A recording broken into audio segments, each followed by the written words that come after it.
আসসালামু আলাইকুম। আপনাদের কাছে পৃথিবীর সব থেকে ছোট কলা গাছ দেখাবো। এই দেখেন কলার যে সাইজ, মানে এটার যে পুরাটা, এর থেকে গাছ ছোট। এই দেখেন, দেখছেন?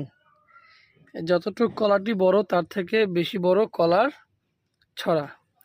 এই দেখেন কত ছোট একদম কলা। আমার জীবনে প্রথম দেখলাম। আপনারা কেউ দেখেছেন কি এরকম গাছ? না দেখলে অবশ্যই কমেন্টে জানাবেন।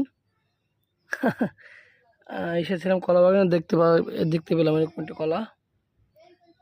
কি আজব একটা ব্যাপার, এত ছোট গাছে এই কলা কিভাবে হবে? পরে বড় হবে না? অনেক বড় হবে না?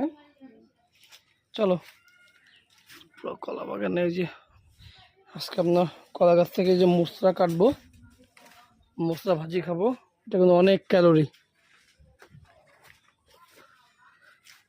এটাকে আপনাদের দেশে কি বলে